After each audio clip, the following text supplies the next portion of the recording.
إن الحمد لله نحمده ونستعينه ونستغفره ونعوذ بالله من شرور أنفسنا وسيئات أعمالنا من يهده الله فلا مضل له ومن يضلل فلا هادي له وأشهد أن لا إله إلا الله وحده لا شريك له وأشهد أن محمدا عبده ورسوله وصلي وسلم وبارك وأنعم على سيدنا وإمامنا وقدوتنا محمد وعلى آله وصحبه وسلم تسليما كثيرا.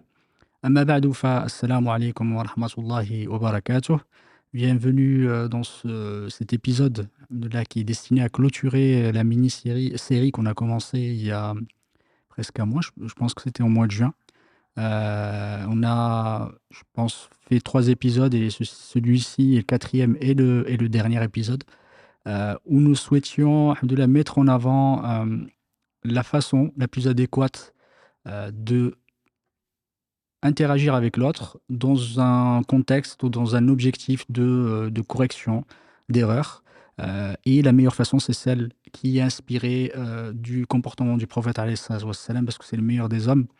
Son comportement est au Coran, comme avait dit Aïcha, qu'Allah subhanahu wa ta'ala l'agrée.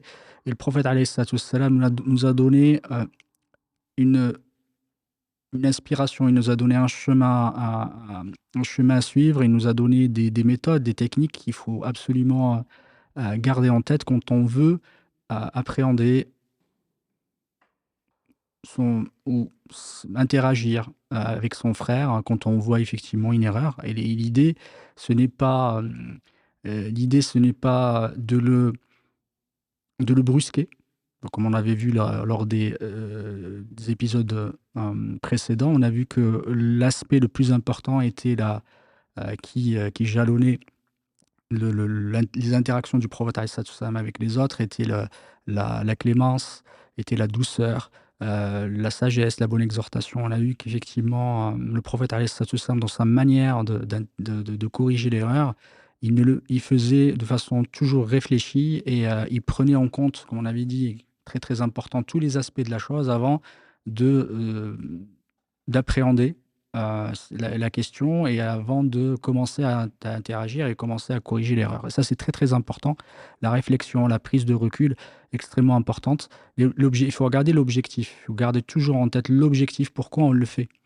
On le fait premièrement parce que Allah subhanahu wa ta'ala nous a demandé de le faire. Allah subhanahu wa ta'ala a dit Ta'awanu ala al-birri wa taqwa wa la ta'awanu ala al-ithmi wal 'udwan.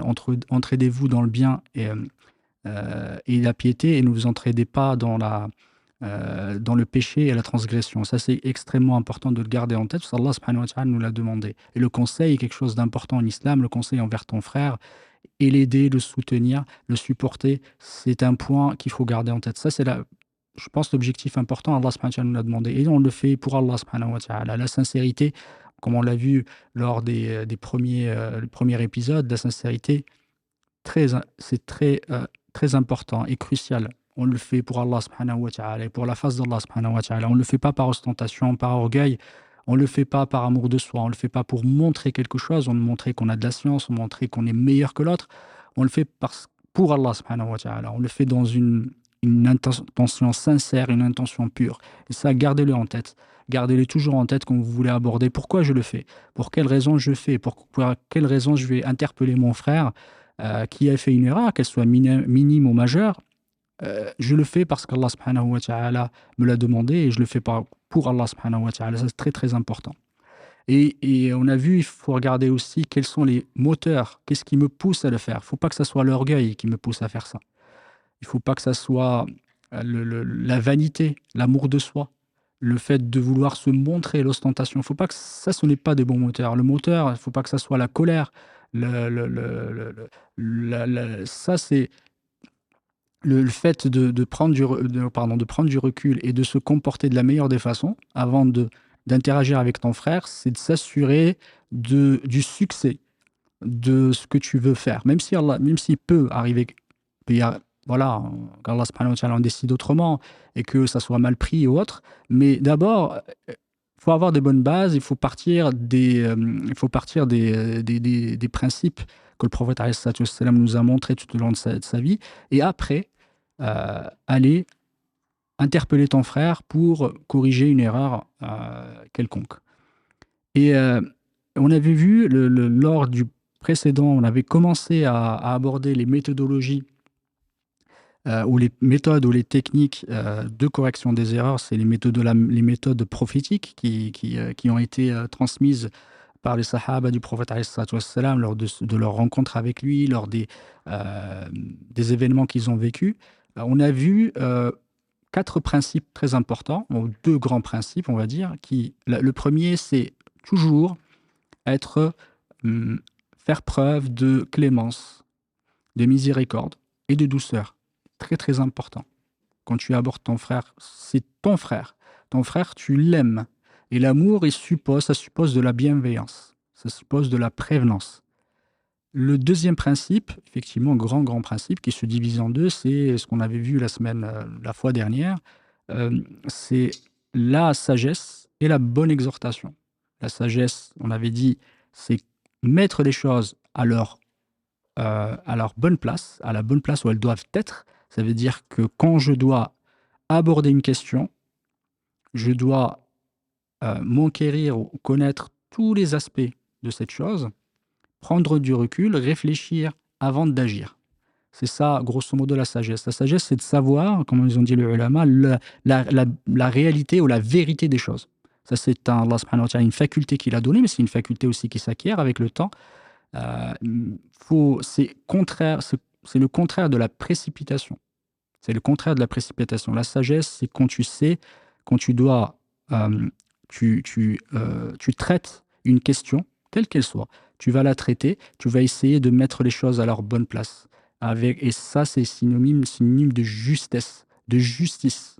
Ça, gardez-le vraiment en tête, la sagesse, c'est pas, voilà, ça s'apparente à du calme, ça va être calme, à être réfléchi, à prendre le temps, ne pas se précipiter, être empreint de bienveillance. Tout ça fait partie de la sagesse. Et le deuxième aspect, c'est la bonne exhortation. وَادْعُ إِلَى سَبِيلِ رَبِّكَ بِالْحِكْمَةِ وَالْمَوْعِظَةِ الْحَسَنَةِ, c'est la bonne exhortation. Il faut demander, quand tu exhortes ton frère, exhorte-le de la meilleure des façons. Une façon par laquelle tu vas parler à son cœur, parler à son côté, comment dire, pas le côté au sentiment et susciter des sentiments extrêmes, c'est aller vers le milieu.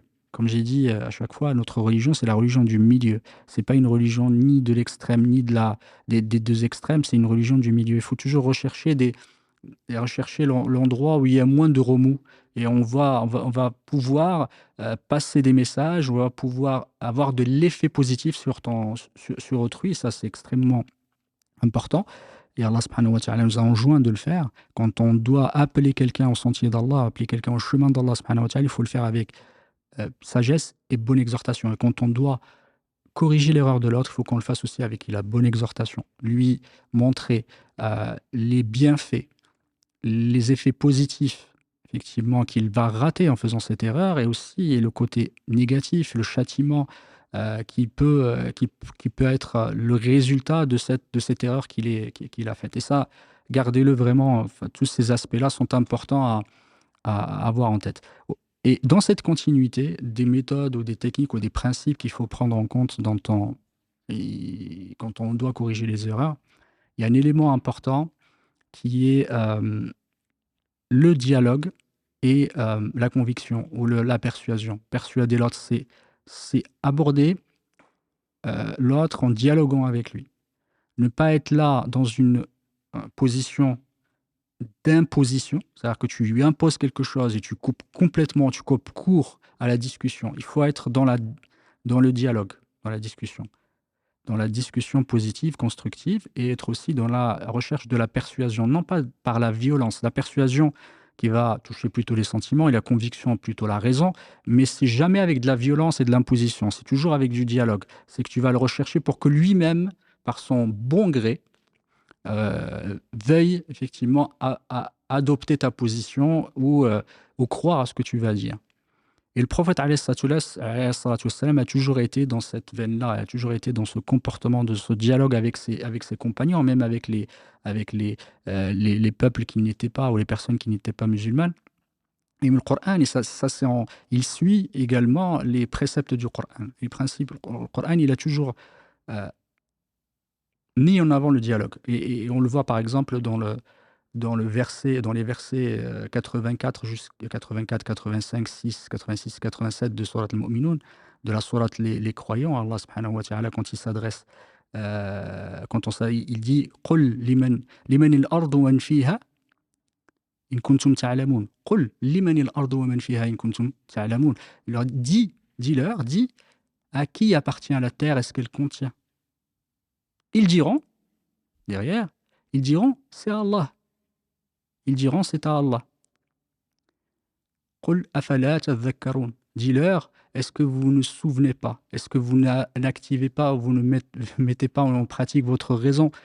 Et ça, c'est une façon de dialoguer, c'est une façon de discuter avec l'autre. Et c'est un des principes importants qu'on connaît tous. On va construire sur des éléments ou des vérités qui sont partagées. Et quand on parlait aux mécréants, aux associateurs, quand on leur demandait qui a créé les cieux et la terre, ce qu'elle contient, et qui a créé le trône sublime, ils disaient bien c'est Allah. Ils savaient, ils avouaient, ils admettaient que c'est Allah subhanahu wa ta'ala qui a créé l'univers. Mais si vous l'admettez, pourquoi effectivement se dévier et se détourner du chemin d'Allah subhanahu wa ta'ala? Et de cette façon, voilà, on construit sur la nature première, la fitra. On leur fait effectivement revenir, on leur fait rappeler que leur fitra première, leur dire pourquoi vous comportez comme ça. C'est une façon de dialoguer, c'est une façon de discuter avec l'autre et interagir avec l'autre. Ça, je pense, un des principes, des éléments qui nous manquent le plus, c'est le dialogue. On ne dialogue pas assez avec nos familles, on ne dialogue pas avec l'autre assez, qu'il soit musulman, qu'il ne le soit pas, on ne discute pas. On croit détenir la vérité, mais alhamdoulilah, c'est la vérité de l'islam, mais je parle effectivement pas forcément d'être musulman, mais on croit détenir la vérité, et on part du principe que l'autre, c'est évident pour lui. Alors que les gens n'ont pas tous le même degré d'intelligence, même pas d'intelligence, même pas tous le même degré de perception des choses, n'ont même pas le même vécu, n'ont pas le même background. Ils sont pas non plus, pas tous enclins de la même façon à accepter. Il y en a qui sont plus têtus que d'autres. Les personnalités sont diverses et variées. On ne peut pas discuter avec les autres de la même façon. Ce qui est évident pour nous ne l'est pas forcément pour les autres. Et c'est avec le dialogue et la discussion qu'on arrive à construire quelque chose. Toi, tu as l'impression de te fatiguer, tu as l'impression que l'autre n'a. Voilà, c'est évident pour toi, c'est Allah subhanahu wa ta'ala qui a créé les cieux et la terre. Il y en a certains qui n'ont pas vécu dans ces vérités, même si l'appel intérieur, celui de la fitra, celui de la nature première, l'amène à ce principe d'unicité, à adorer Allah subhanahu wa ta'ala sans rien lui associer, à admettre qu'Allah subhanahu wa ta'ala est le créateur des cieux et la terre. Mais on a toujours besoin de ressortir un peu cette lumière, et ça demande de l'effort. Et cet effort-là, à la fois, il est obligatoire pour celui à qui on s'adresse, mais c'est important pour nous aussi de le questionner, de dialoguer avec lui et de poser les bonnes questions. Et quand on répond aux questions aussi, d'aborder, et les questions aucune question n'est bête des fois. Enfin, les gens nous posent des questions, on dit mais pourquoi ils me posent cette question? C'est tellement évident. Mais non, c'est pas vrai. C'est qu'aussi, c'est dans ta façon de répondre, tu vas lui expliquer de plus en plus des choses et tu vas lui enlever cette brume et cette obscurité dans laquelle il était juste par le dialogue et la discussion. Parce qu'on est des êtres doués de raison. Allah subhanahu wa ta'ala nous a donné un cerveau, nous a donné une raison avec laquelle on doit réfléchir et on doit la mettre en application. Voilà. Et c'est on dirait un muscle, mais il faut le faire travailler. Il faut que tu aides aussi l'autre à le faire travailler, à se questionner, à se poser des questions. Et on le voit également dans la correction de l'erreur. Ça me rappelle un événement qui s'est passé à l'époque du prophète alayhi salatu wassalam, lors de la bataille de Hunayn. C'est un hadith qui est rapporté par Anas ibn Malik, qu'Allah subhanahu wa ta'ala l'agrée.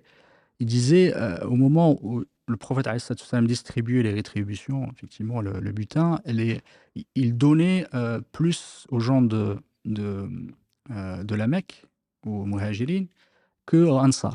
Parce qu'on connaît les muhajiroun, ceux qui effectivement qui ont fait l'hégire, qui ont immigré depuis la Mecque à Médine, et l'Ansar qui faisaient partie effectivement des tribus qui étaient autour de Médine. Et là, ils ont commencé à se plaindre. Les jeunes, c'est pas les gens les plus intelligents, ou pardon, les plus raisonnables et les plus sages parmi eux, mais c'est les plus jeunes, ils ont commencé à se plaindre en disant ils donnent plus aux gens de Médine, enfin aux gens de la Mecque, aux Muhajiroun, ceux qui ont fait l'hégire, qu'à nous, les Ansar. Pourquoi? Parce qu'ils commençaient effectivement à donner des centaines de dromadaires à certains. Et là, le prophète, alayhi salatu wassalam, il a entendu dire, effectivement, il a entendu ces paroles-là, il les a fait réunir sous une tente pour discuter avec eux. Discuter. Ils ont dit quelque chose quand même de grave, parce que qu'est-ce que ça insinue? Ça insinue que le prophète est juste. Ce que je peux dire, nous, dans notre perception, c'est quelque chose, effectivement, c'est manquer de respect au prophète, mais le prophète, il a vu plus que ça. Parce que, effectivement, les gens, ils sont. L'islam est récent, il y a parfois quelques, comment dire, quelques rancœurs, quelques traces de la jahiliya qui est encore présente, de la période anté-islamique. On avait effectivement quelques conflits, des conflits tribaux entre les clans, etc. Et tout ça, c'est récent. Du coup, il faut les éduquer. Et au travers de cette histoire, le prophète cherche à éduquer. Cherche à éduquer. Et là, il leur dit, le prophète en discutant avec eux, il leur dit, est-ce que je vous ai entendu dire ça? Vous dites effectivement que les gens prennent, ils ont pris des butins, ils ont pris plus que vous, etc. Est-ce que vous ne préfériez pas repartir avec le prophète alayhi salatu wassalam avec vous, chez vous, et eux qui repartent avec les moutons et les dromadaires? Est-ce que vous... Et il continue effectivement dans une autre version en discutant avec eux. Il leur a dit, quand je suis arrivé, vous étiez égarés, Allah subhanahu wa ta'ala vous a guidé par mon entremise. Vous étiez pauvres et Allah subhanahu wa ta'ala vous a enrichi par mon intermédiaire, jusqu'à la fin du hadith. Et là, cette façon-là de discuter en leur disant effectivement que ce avec quoi vous allez repartir est meilleur, et certes meilleur que ce qu'ils vont reprendre. Et, et le prophète, alayhi salatu wassalam, quand il a donné plus aux muhajirin, c'est dans une situation où il fallait les renforcer, il fallait les soutenir parce ils venaient de rentrer dans l'islam, et le fait de leur donner, c'était une façon de ta'lif al-qulub, comme on a dit, et ça fait mu'allafatu qulubuhum, ça fait partie aussi euh, des destinataires de la zakat. C'est ceux qui, on espère effectivement les ramener, même s'ils ne sont pas musulmans. Eux, ils étaient musulmans, mais ceux qui ne sont pas musulmans, on espère les ramener vers l'islam en leur offrant effectivement des cadeaux, des rétributions. Mais dans cette partie-là, c'est plutôt pour les raffermir que de leur donner plus et leur rétribuer et les remercier pour l'effort qu'ils apportent. Et le prophète, alayhi salatu wassalam, leur a dit effectivement, il a mis en avant l'amour qu'il avait pour les Ansar. Dans ce hadith-là, en disant Ansar, si les Ansar passaient par une vallée ou des chemins, je passerai par la vallée des chemins des Ansar. Il a dit, les Ansar sont mon vêtement intérieur. Il a dit, l'Ansar au Shi'ar, effectivement, les autres sont zithar. Vous êtes mon habit intérieur, vous êtes proche de moi. Effectivement. Et les autres sont l'habit extérieur, ils sont là pour, effectivement, font partie de moi, mais vous êtes beaucoup plus proche de moi.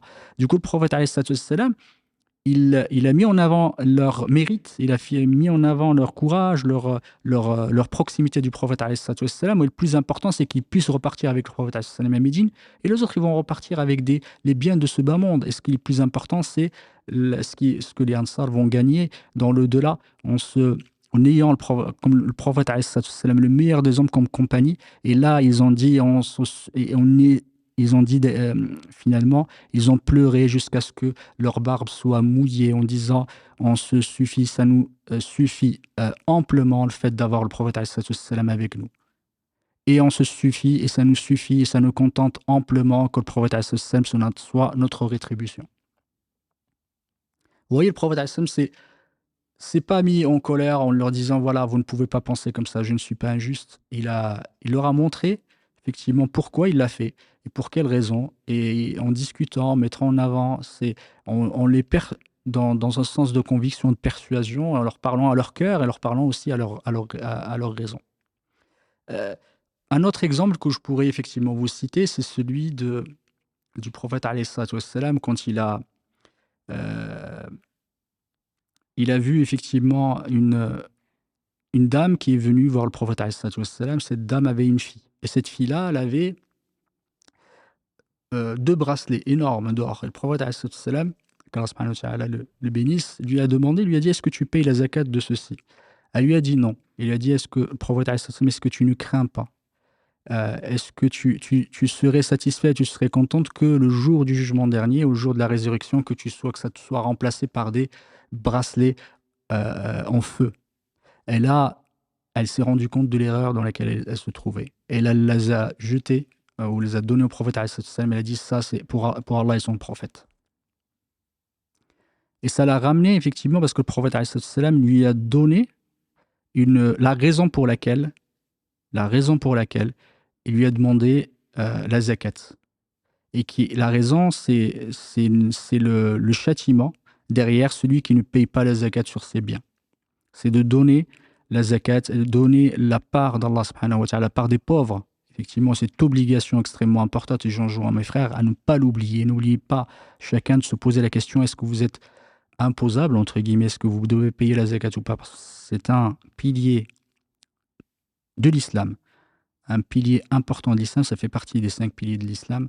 C'est ce droit-là, très important, qu'on doit aux pauvres, aux nécessiteux et à tous ceux qui sont destinataires de cet impôt-là, ou de cette zakat, ou de cette aumône. Faites très très attention, parce que l'aumône n'a jamais amoindri le moindre effectivement centime au bien de quelqu'un. Quand tu donnes quelque chose pour Allah subhanahu wa ta'ala, tu ne l'as pas perdu, c'est le bon commerce. Et le meilleur commerce que tu peux faire, c'est celui avec lequel tu fais avec celui que tu fais avec Allah subhanahu wa ta'ala. Alors, de cette manière, elles se sont dit, ils ont commencé effectivement à donner en disant: voilà, ya Rasulallah, c'est pour toi, et ceci est pour Allah et pour son prophète. Dès le moment où il leur a dit effectivement: est-ce que vous ne craignez pas que ça vous soit remplacé par des bracelets en feu au jour de jugement dernier? Cette question-là, alors voilà, peut-être qu'on en parlera le jour où on va discuter de la zakat, Inch'Allah ta'ala. C'est un sujet, c'est un sujet de divergence entre les ulama. Ce qui est sûr, par exemple, Abu Daoud, fasse miséricorde, il l'a mis dans le chapitre de la thésaurisation. C'est-à-dire que quand quelqu'un il a des bracelets, enfin il a des colliers ou des bijoux qu'il laisse de côté pour, dans un objectif de thésaurisation. C'est-à-dire que tu les laisses parce que tu vas investir ton argent dans de l'or en disant: voilà, ça va prendre de la valeur, ça va prendre de la richesse, et non pas pour les porter. Et les ulama, effectivement, font la différence. Ça, c'est un des avis des ulama. Ils font la différence entre les bijoux qu'on porte, qu'on a destination à porter, à prêter aux autres, effectivement, et les bijoux qu'on va mettre de côté dans un objectif de thésaurisation. Et de mettre de côté de la richesse, au lieu de mettre de l'argent, bah, tu vas mettre de l'or parce que tu sais que ça va prendre de la valeur, etc. Du coup, pour cela, les ulama disent, on doit sortir la zakat. Ceux qui sont destinés, ça c'est l'avis de la grande majorité des ulama, c'est destiné à être porté pour l'ornement, pendant les fêtes ou dans les jours, quotidiennement, la zakat n'est pas obligatoire. Ça fait partie des objets utilisés qu'on utilise, comme les ustensiles, les maisons, les voitures, etc. Tous ces biens-là ne sont pas soumis à la zakat. C'est juste une parenthèse. Ah, je pense aussi à un autre hadith du prophète alayhi salatu wassalam. C'est une femme de Juhayna qui est venue voir le prophète alayhi salatu wassalam. En lui posant la question, on lui a dit: ma mère avait fait un vœu de faire le pèlerinage avant qu'elle meure, et elle est morte sans pouvoir effectivement faire son pèlerinage. Et le prophète alayhi salatu wassalam lui a dit: fais le pèlerinage à sa place. Fais le pèlerinage à sa place. Il ne s'est pas arrêté là, le prophète alayhi salatu wassalam. C'est pour ça que je vous dis, c'est très important de discuter, donner les raisons à l'autre, d'où vient l'erreur. C'est-à-dire qu'elle ne l'a pas fait. Et le prophète alayhi salatu wassalam, là, il corrige une posture en disant: tu dois le faire. Et là, le prophète alayhi salatu wassalam va plus loin en disant: est-ce que tu ne vois pas, tu n'as pas vu quand tu as une dette, est-ce que tu ne la payes pas? Est-ce que tu ne la payes pas, cette dette? Tu dois la rembourser. Il a dit: ceci est une dette envers Allah subhanahu wa ta'ala. C'est la dette envers Allah subhanahu wa ta'ala, c'est celle qui mérite le plus d'être acquittée et d'être remboursée et payée. Un autre hadith du prophète alayhi salam, dans le même contexte, c'était sur le jeûne. Une femme, effectivement, il est venue voir demander au prophète alayhi salam: ma mère avait fait vœu de jeûner et elle est morte sans devoir le faire. Est-ce que je le fais à sa place? Le prophète alayhi salam, il dit: fais-le, effectivement. Et la fin du hadith est presque la même. Et là, quand elle est dans un contexte où elle vient demander une fatwa, elle vient demander une raison. Même si elle ne l'a pas fait jusque-là, elle est toujours effectivement dans le tort, elle ne le savait pas. Mais le prophète sallam corrige sa position en disant attention, tu n'as pas fait ce qu'il fallait, tu dois refaire le pèlerinage à sa place parce qu'elle a fait vœu de le faire. Ça, c'est parce qu'elle a fait un vœu, ce n'était pas obligatoire, elle avait déjà fait son pèlerinage obligatoire, mais elle avait fait un vœu de faire un pèlerinage, elle n'a pas pu le faire. Du coup, le prophète a dit tu dois le faire, effectivement, à sa place. Fais-le à sa place, parce que c'est une dette. C'est une dette envers Allah subhanahu wa ta'ala. Il faut s'acquitter de cette dette-là. Et ça, ça me pousse à dire que parfois, quand on vous pose une question, il ne faut pas se contenter seulement de la réponse. Je ne dis pas dans tous les cas, mais le plus possible, essayez d'argumenter. Essayez d'apporter les preuves ou les arguments, mais au moins dire pourquoi, pour quelle raison. Parce que ça va faciliter la compréhension de la chose en donnant l'exemple, en donnant la raison. On comprend plus vite et on accepte plus aisément les interdictions, les obligations de faire quelque chose parce qu'on sait pour quelle raison c'est. On va s'en rappeler aussi. Pourquoi, pour quelle raison. Quand on dit le riba est interdit, pour telle ou telle raison, voilà la sagesse derrière. Vous devez vous acquitter de telles choses, voici les raisons derrière. C'est quand on les connaît, bien sûr. Quand on ne les connaît pas, alhamdoulilah, on connaît quelque chose, on transmet, comme le prophète a dit, transmettez de moi au moins un verset. Quand vous savez que c'est par science, bien sûr, vous ne transmettez pas n'importe quoi parce qu'on l'a entendu quelque part ou de quelqu'un, on ne sait même pas qui c'est, mais quand vous transmettez quelque chose, soyez sûr de la provenance, soyez sûr de la véracité de ce que vous dites. Mais quand vous le dites, apporter une preuve, ça permet justement de faciliter la compréhension et faciliter l'assimilation de l'information.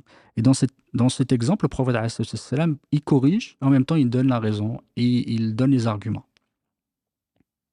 Et d'autres exemples existent, ce n'est pas les seuls que je peux citer, on peut en citer plein d'autres. Euh, le dialogue, l'argumentation, quand on corrige, est très importante vis-à-vis de tout le monde et aussi vis-à-vis de votre famille, de vos enfants. Quand vous discutez, vous leur dites vous ne faites pas quelque chose, ne dites pas non, ne dites pas tu ne fais pas quelque chose sans lui donner les raisons. Sans lui donner les raisons et l'explication et dialoguer. Ne dites pas non, c'est point barre, c'est comme ça, c'est fini. Non, il faut.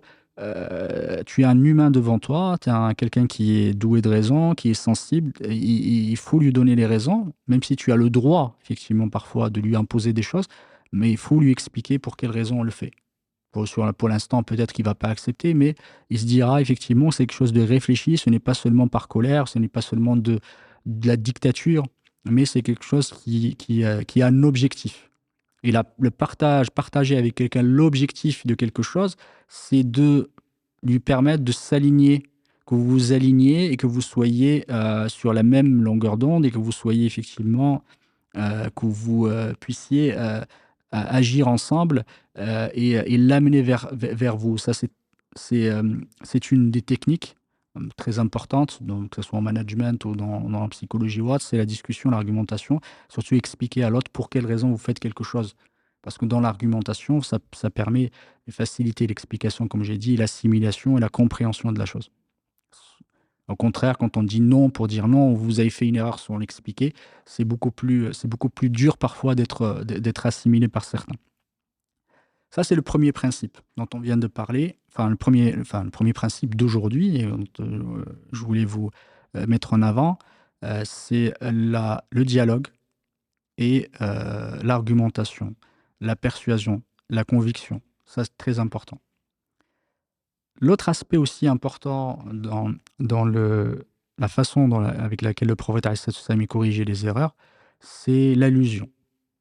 L'allusion et le discours général. Quand je parle d'allusion, c'est que quand on s'adresse à quelqu'un, enfin on s'adresse plutôt que de s'adresser directement à la personne, disons tu as fait l'erreur, il faut que tu arrêtes, ou voilà, ou lui donner ce conseil-là, ou lui dire de ne plus réitérer une erreur, vous faites une allusion pour ne pas le vexé, pour ne pas le citer directement, vous faites une allusion, en fait, ou un discours général. Vous parlez à tout le monde au lieu de parler directement à la personne.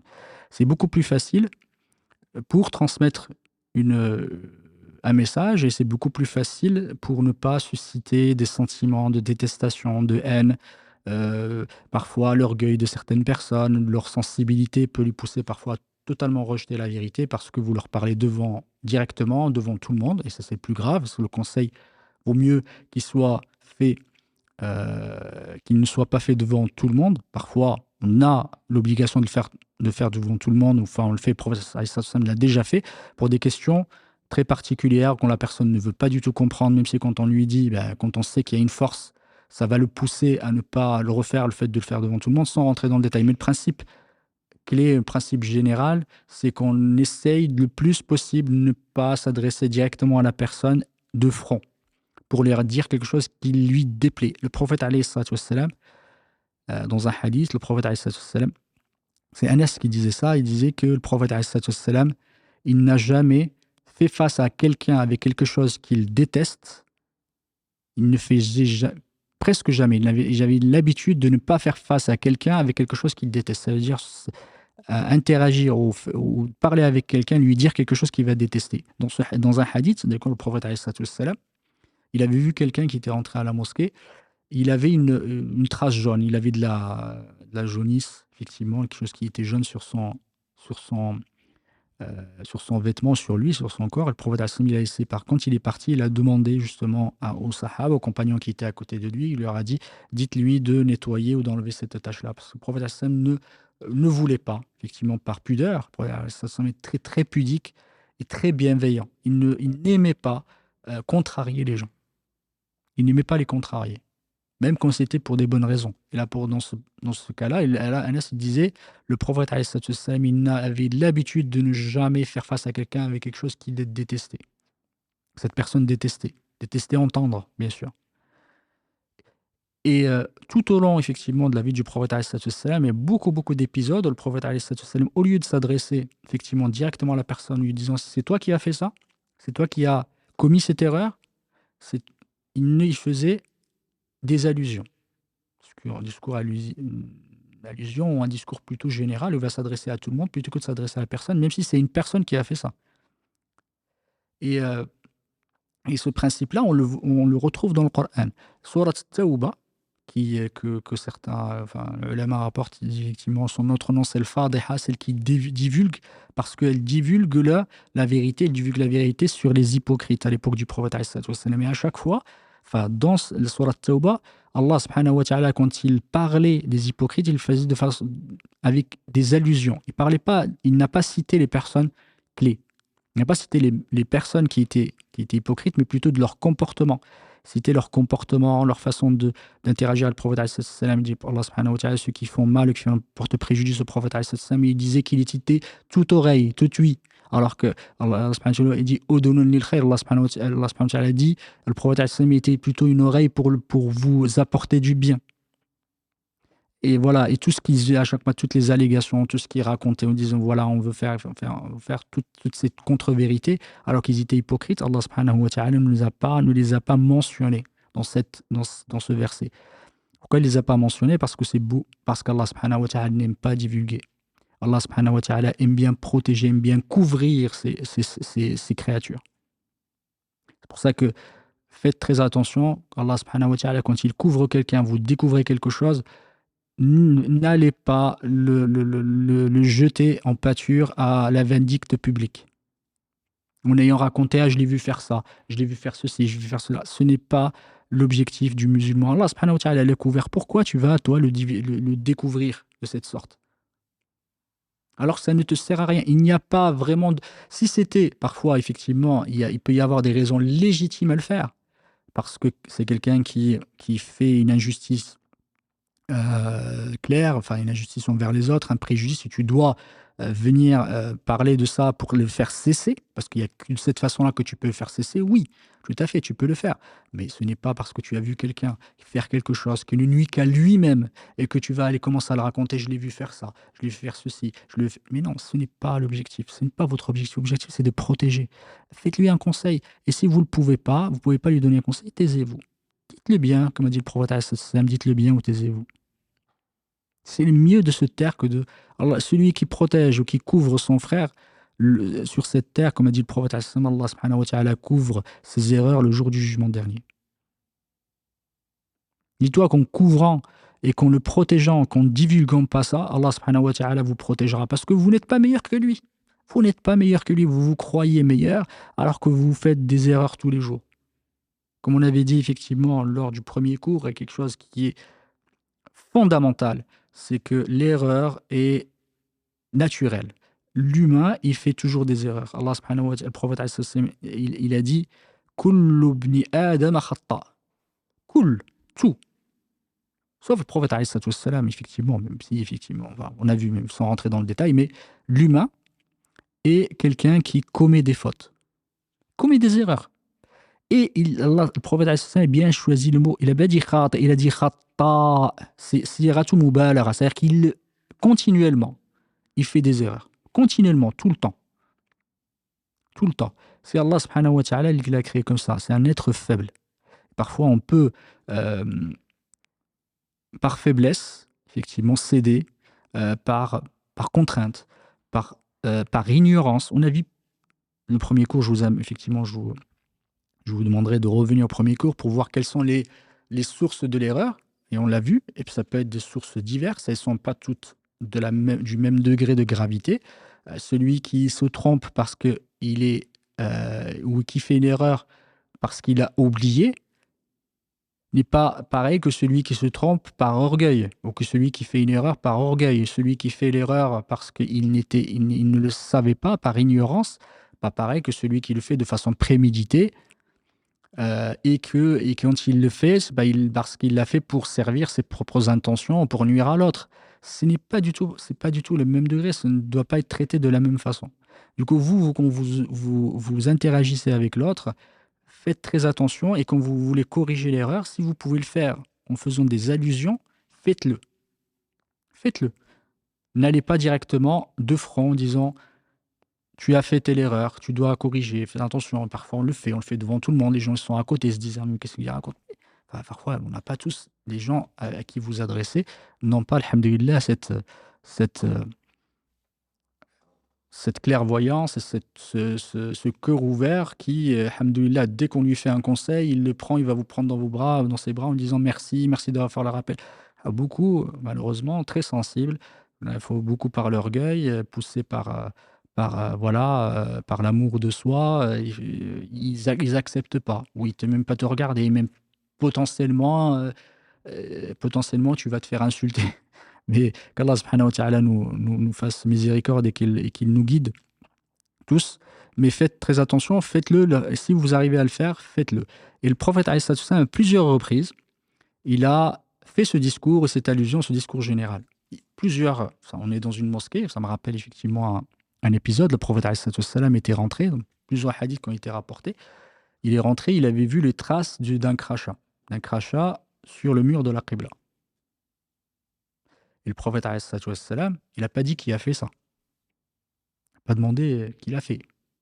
Et le prophète, alayhi salatu wassalam, il a dit Ma balu aqwam, qu'ont certaines personnes qui crachent devant eux, Allah subhanahu wa ta'ala est devant eux quand il prie.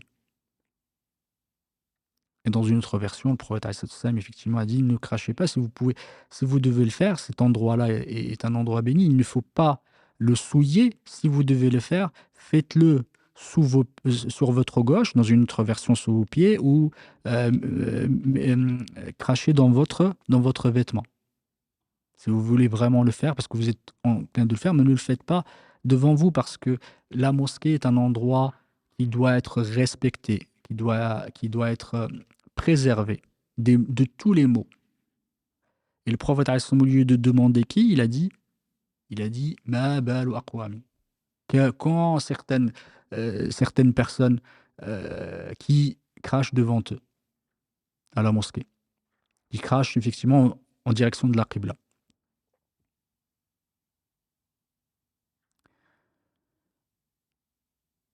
Il y a également d'autres, effectivement, d'autres hadiths. Le prophète alayhi salatu wassalam, ça c'est un hadith qui peut-être pourrait vous intéresser. Le prophète alayhi salatu wassalam avait envoyé un agent, c'est Ibn al-Lutbiya, qu'Allah subhanahu wa ta'ala l'agrée. Le Lutbiya l'avait envoyé comme agent pour récolter la zakat. Et quand il est parti, les gens ils ont commencé à lui donner des choses. Ils lui ont dit ça c'est pour la zakat, ça c'est pour toi. Ça c'est des cadeaux. Quand il est revenu, il a commencé effectivement à donner, à mener à Beit el-Mal, au trésor.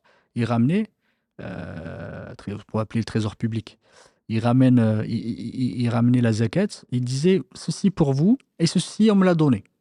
On me l'a donné en cadeau. Et là, le prophète alayhi salatu wassalam, il ne l'a pas cité. Il ne l'a pas cité, il n'a pas dit Ibn al-Lutbiya a dit ceci. Il a dit, il est monté sur sa chair, le prophète alayhi salatu wassalam, sur mon bar, il a dit Ma balu ummal, ma balu ummalin.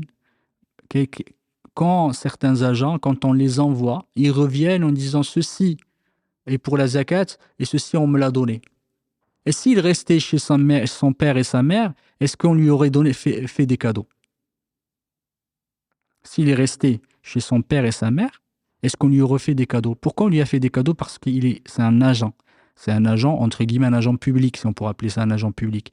Du coup, le prophète alayhi salatu wassalam, il a interdit effectivement de prendre cette rétribution, ces cadeaux dans l'exercice de la fonction. Et on connaît la rachwa, ce qu'on appelle la rachwa, le pot de vin ou j'ai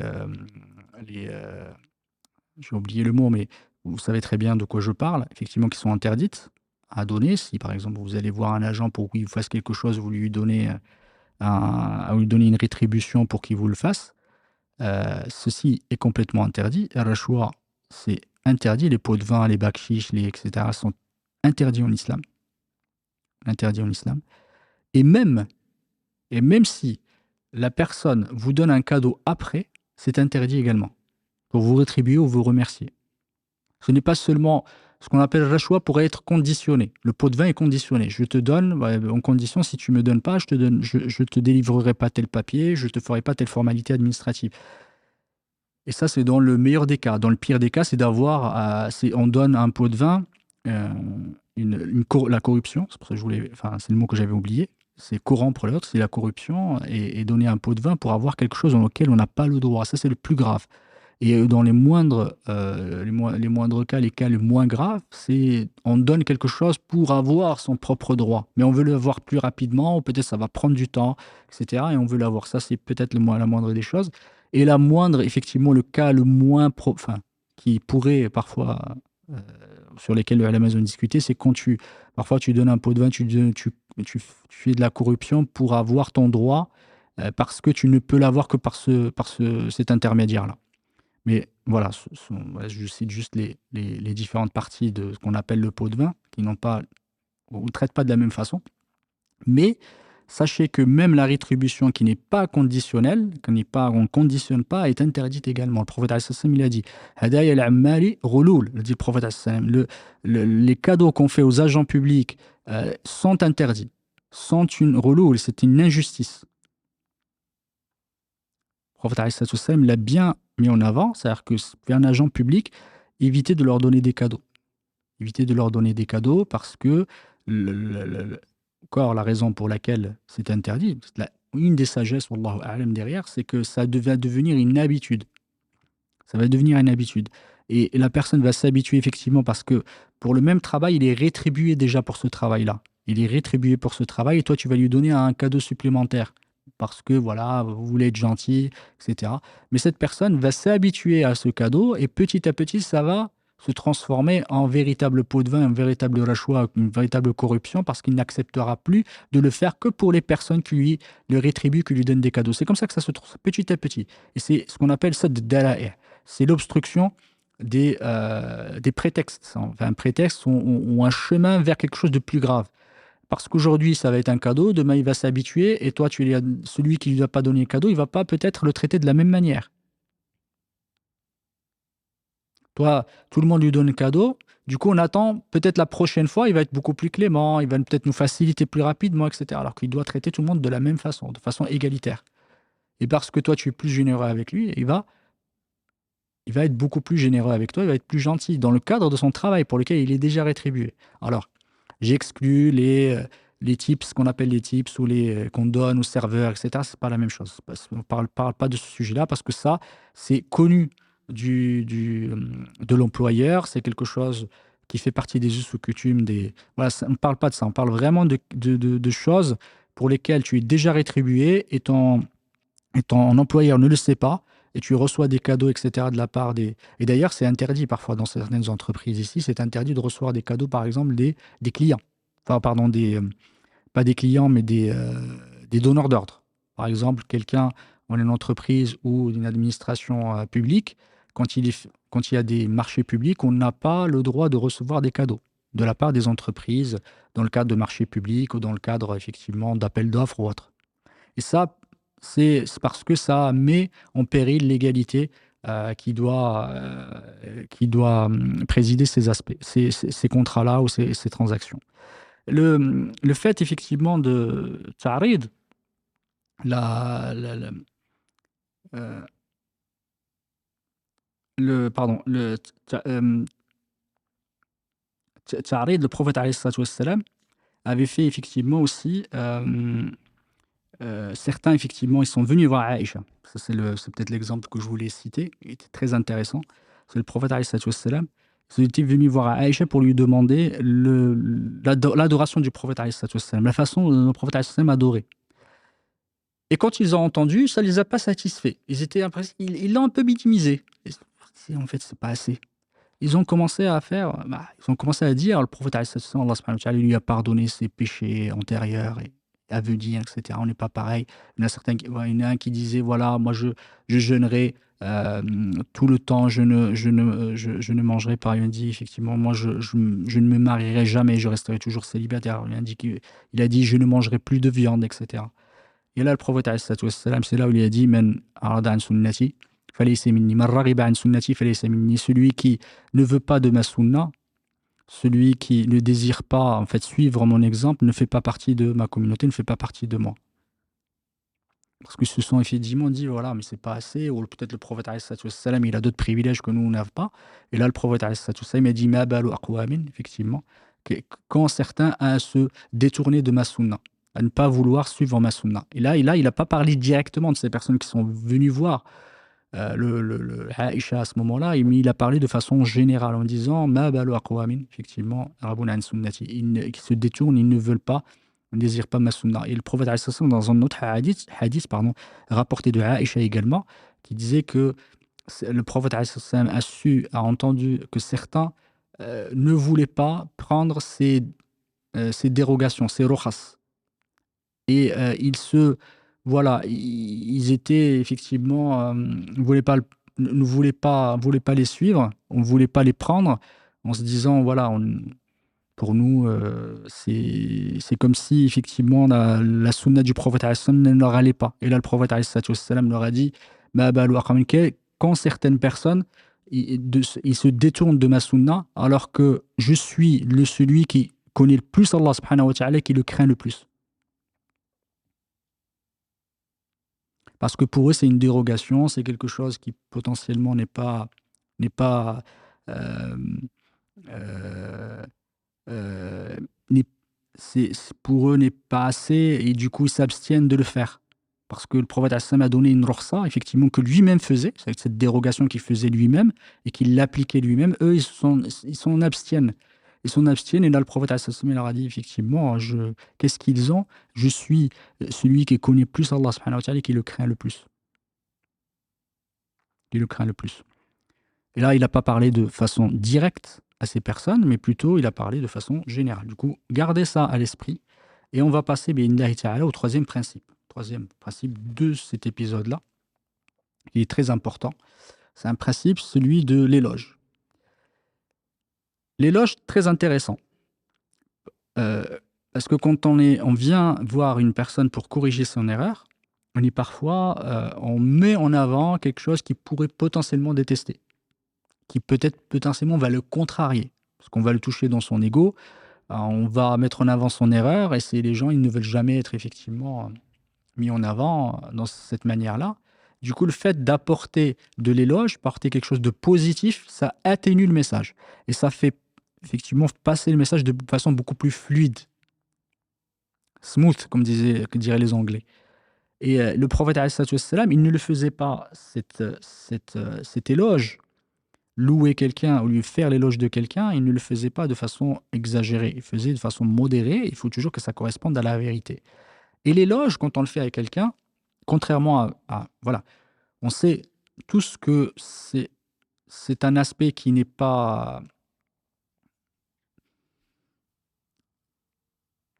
on va dire, faire l'éloge de quelqu'un, ça peut être problématique parfois. Ça peut être problématique et on entend tous, parfois dire: «Il ne faut pas, faire l'éloge de quelqu'un devant lui, directement devant lui». Ce n'est pas toujours vrai, c'est pas toujours vrai. Parce que le prophète alayhi salatu wassalam, on a déjà fait son éloge et il mérite cet éloge grandement, pleinement, mais on a déjà fait l'éloge devant lui et le prophète alayhi salam ne s'est pas offusqué, on n'a pas dit de ne pas le faire. Parfois il l'a fait, mais pour des bonnes raisons, parce qu'on a exagéré. Et ça, c'est le point le plus important. Le premier point, c'est l'exagération dans l'éloge. Quand tu fais la louange de quelqu'un ou l'éloge de quelqu'un, tu exagères. Et ça, le prophète, il a dit: La tutroni, ne faites pas, n'exagérez pas dans mon éloge. Mais on a fait l'éloge du prophète, le Ka'b ibn Zuhayr, qui faisait partie des plus grands poètes à l'époque du prophète, il a écrit Bourda, il a écrit un poème pour faire l'éloge du prophète en sa présence. Et le prophète n'a pas forcément contredit, il n'a pas forcément dit qu'il avait fait une erreur, justement. Mais il faut garder à l'esprit que c'est dans un cadre euh, juste, avec la justesse nécessaire et pas dans l'exagération. Le Ghazali, qu'Allah subhanahu wa ta'ala lui fasse miséricorde, il a dit, et là on voit effectivement les dangers qu'il peut y avoir de faire l'éloge de quelqu'un, il a dit, il peut y avoir 6 dangers, 4 dangers pour celui qui le fait, pour celui qui fait l'éloge. Il a dit parfois, il peut euh, exagérer l'éloge et dire des choses qui ne sont pas vraies et il devient menteur. Et parfois, il peut dire des choses qui ne sont pas vérifiables, qui sont de l'invisible, qu'on ne peut pas vérifier et que même lui ne peut pas savoir. Et il peut être quelqu'un d'imprudent. Le premier peut être menteur ou hypocrite, parce qu'il dit des choses qui ne sont pas vraies justement pour faire plaisir à l'autre. Et on fait l'éloge de l'autre sur des choses qui ne sont pas vraies parce qu'on recherche un objectif matériel, on recherche l'amour de l'autre ou on recherche peut-être certains, comme faisaient certains à l'époque, même encore, devant des gouverneurs, devant des princes, etc. Ils font leur éloge, ils exagèrent, etc., pour avoir des rétributions, des cadeaux. Et même Al-Miqdad, qu'Allah subhanahu wa ta'ala lui fasse miséricorde, il fasse l'agré, il disait que il avait vu quelqu'un faire l'éloge d'un prince parmi les princes, il exagérait cet éloge-là, et là il a pris, le Miqdad, il a pris de la terre et lui a jeté au visage. Il a dit, le prophète nous avait ordonné de faire ceci avec ceux qui exagéraient dans l'éloge. Et du coup, tu deviens hypocrite. Ou tu peux devenir effectivement tu peux devenir imprudent parce que tu ne sais pas, tu parles sur des choses que tu ne sais pas. Et peut-être que tu risques quelque chose de très grave. Peut-être c'est vrai, peut-être ça ne l'est pas. Tu peux être également injuste parce que tu vas faire l'éloge de quelqu'un qui est injuste, qui est injuste envers l'autre et que tu vas quoi, en lui faisant l'éloge, tu vas le soutenir et tu vas le pousser à continuer dans son injustice. Et, euh, et ça, c'est très important de se dire, quand on fait une éloge de quelqu'un, c'est pour une raison précise. On ne le fait pas juste pour le faire. On ne le fait pas juste pour le faire parce qu'il faut regarder également l'effet que ça peut avoir sur l'autre.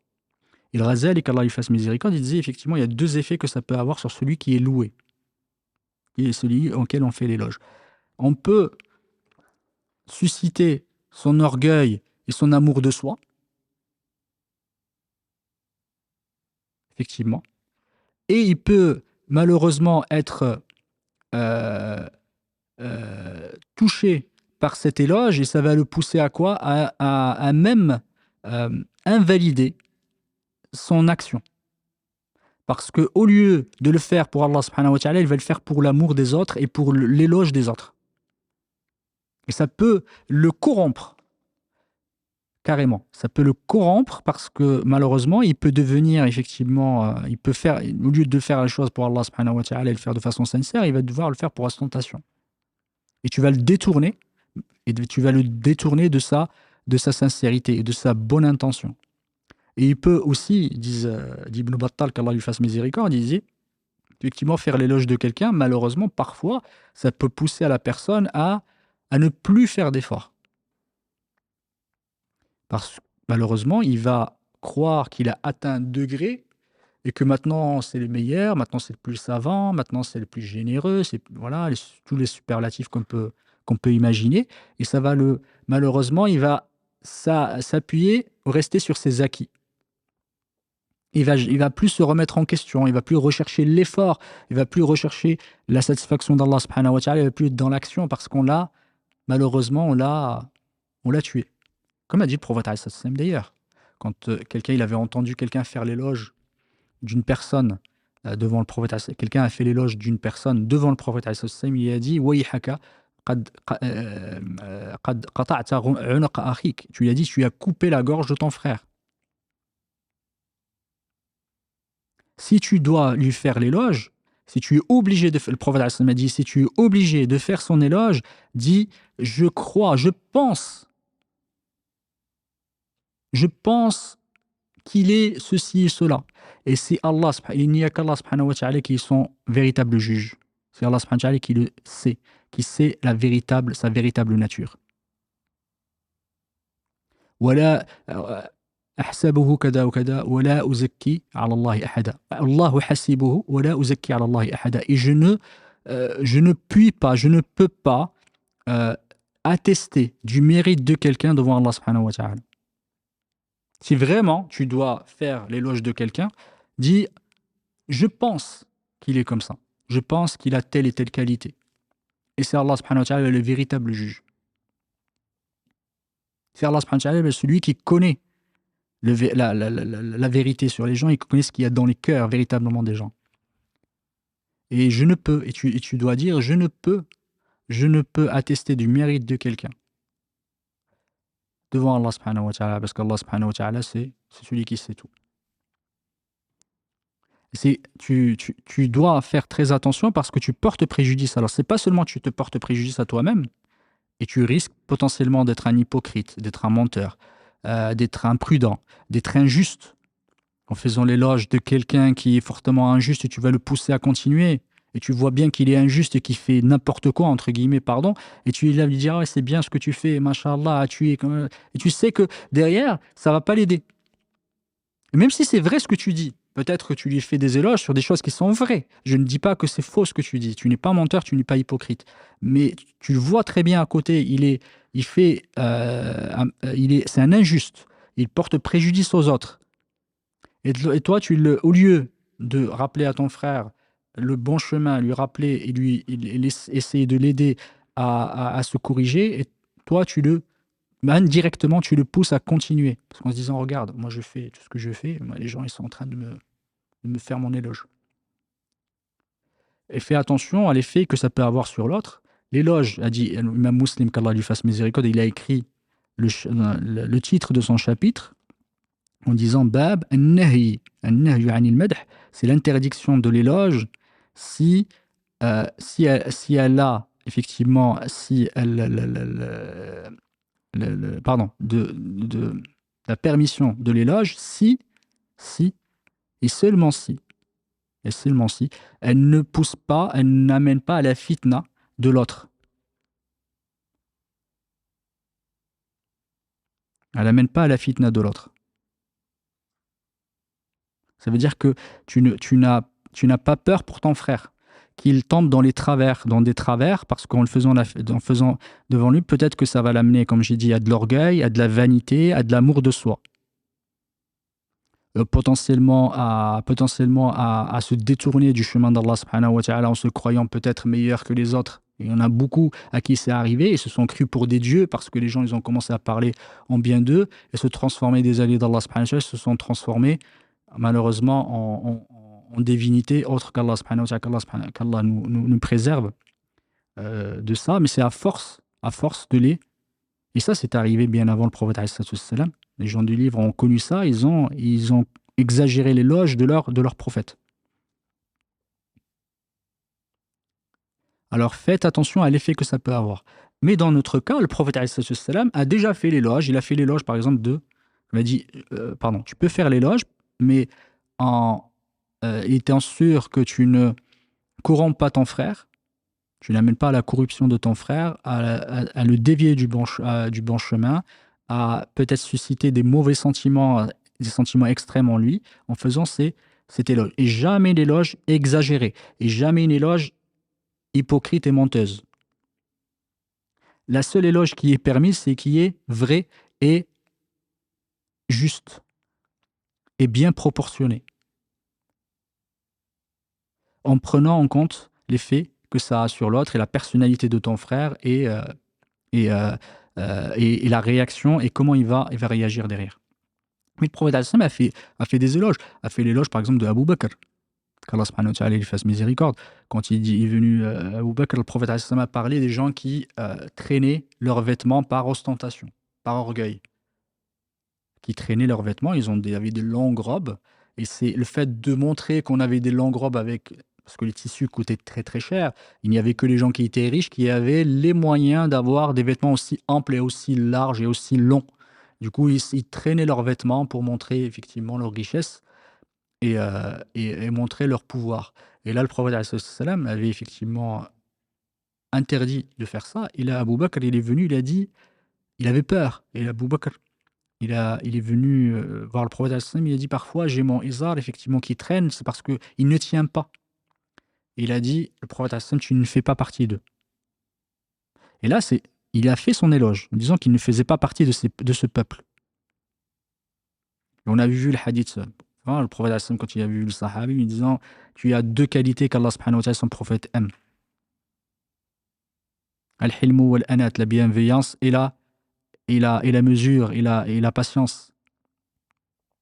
Tu peux, alhamdoulilah, dire du bien de ton frère, qu'il soit pas là ou même devant lui, parfois ça peut apporter une réelle valeur ajoutée. Je citerai l'exemple, le prophète alayhi salatu wassalam, Ibn Omar, Allah subhanahu wa ta'ala, le grec, qui était jeune à l'époque du prophète alayhi salatu wassalam, le fils de Omar ibn al-Khattab.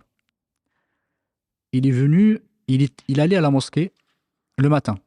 Il allait à la mosquée à l'aube, à Salat Fajr, juste avant Salat Fajr, et le prophète alayhi salatu wassalam posait des questions aux jeunes, aux sahaba, etc., qui étaient là, qui a fait un rêve, qui a fait une ru'ya, effectivement. Et lui, il n'en faisait pas. Il était un peu jaloux, effectivement. Pourquoi je ne fais pas de rêve? Un jour, en repartant, il avait dormi la nuit, il avait fait un rêve. Il a fait un rêve, il est parti raconter à Hafsa, Allah subhanahu wa ta'ala l'agrée, il a raconté à Hafsa, il dit, j'ai fait un rêve où j'ai rencontré deux anges. Deux anges qui m'ont amené jusqu'au feu de l'enfer, qui ressemblait même à un puits, et effectivement, qui avait deux cornes. Et j'ai vu des gens que j'ai reconnus en enfer. Et là, les anges, je lui ai dit, n'aie pas peur. Il m'a dit, n'aie pas peur, là, tara. Et là, il est venu raconter effectivement cette histoire à Hafsa, qu'Allah l'agrée, qui est parti voir le prophète alayhi salatu wassalam. Et là, le prophète alayhi salatu wassalam, il a dit, ni'ma ar-rajulu ibn Omar. In kana yusalli, qalilan min il kana yusalli min al-layl. Il a dit, le prophète alayhi salatu wassalam, il a dit, quel excellent homme est Ibn Omar. S'il prie la nuit, s'il priait la nuit. Il a dit, depuis que j'ai entendu ça, Ibn Omar, il a dit, je ne dormais que très peu. Je priais toute la nuit, je dormais que très peu, depuis ce jour-là. Et là, le prophète alayhi salatu wassalam a fait son éloge. On lui montrait effectivement qu'il ne priait pas la nuit. Il priait pas la nuit, c'était meilleur pour lui. Et il a mis en avant que c'était un excellent homme. Ni'ma ar-rajul. Et ça, c'est un comportement excellent du prophète alayhi salatu wassalam. On voit sa bienveillance c'est du prophète alayhi salatu wassalam, et même parfois pour corriger ou pour amener quelque chose vers le bien, il y a toujours un côté positif. Il y a toujours un côté bienveillant du prophète alayhi salatu wassalam, un côté clément, un côté de gentillesse. Ça fait partie des principes, ça fait partie des qualités du prophète alayhi salatu wassalam. Toujours la douceur, la clémence, la bienveillance. Toujours on le voit. C'était rare le prophète alayhi salatu wassalam quand il se mettait en colère.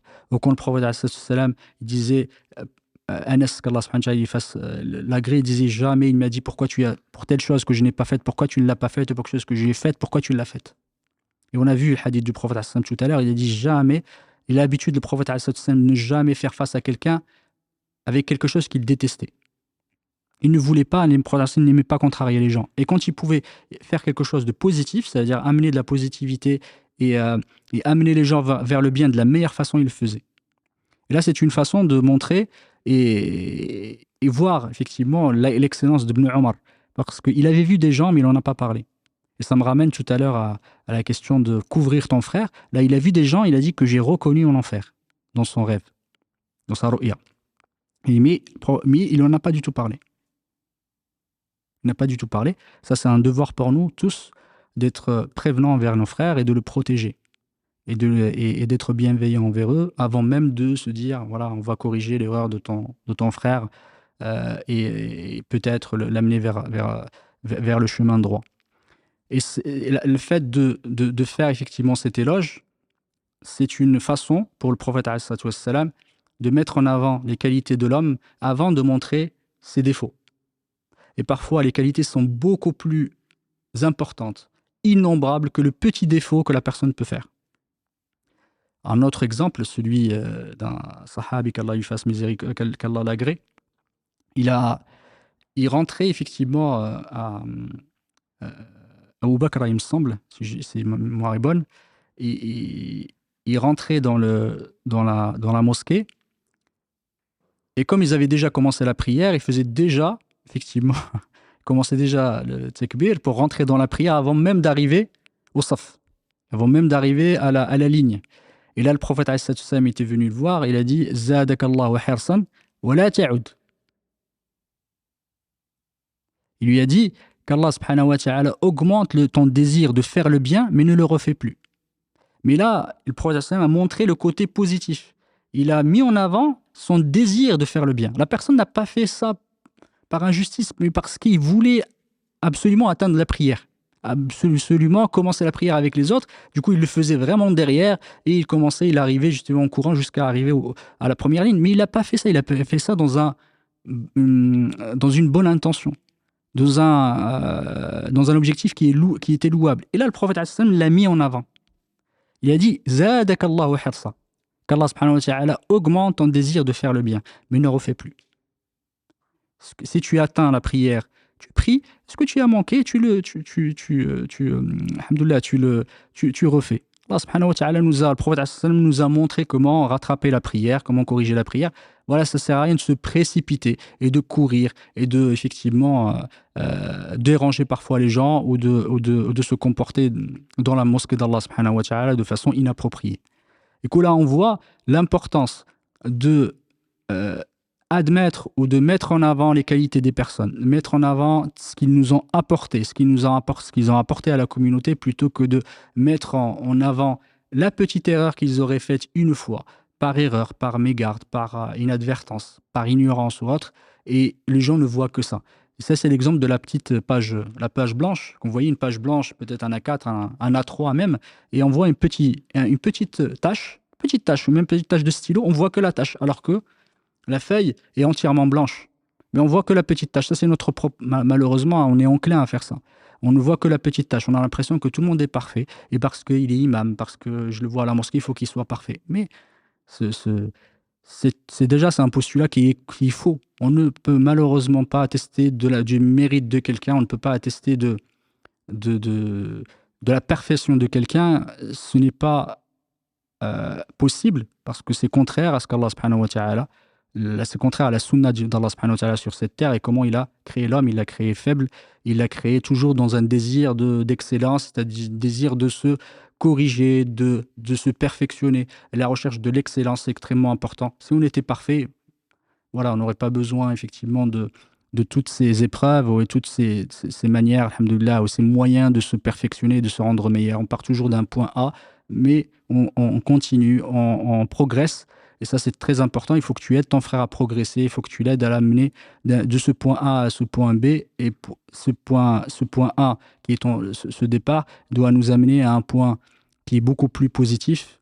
Et ce point, alhamdoulilah, qu'on espère tous, qui est le paradis et le bonheur dans l'au-delà. On l'espère tous. Et ça, c'est notre objectif, qu'Allah subhanahu wa ta'ala nous fasse atteindre les plus hauts degrés du paradis et que nous facilite. Et je vais m'arrêter là, inshallah ta'ala, qu'Allah subhanahu wa ta'ala vous facilite et vous accorde cette bienveillance et que vous accorde cette douceur et cet amour pour vous, pardon, pour votre prochain, qu'Allah subhanahu wa ta'ala nous fasse miséricorde et qu'il nous fasse profiter de sa science et qu'il nous aide et qu'il nous amène à l'appliquer, à la pratiquer. Subhanak Allahumma wa bihamdik, ashhadu an la ilaha illa anta astaghfiruka wa atubu ilayk. Subhana rabbika rabbil izzati amma yasifun wa salamun ala al mursalin walhamdulillahi rabbil alamin.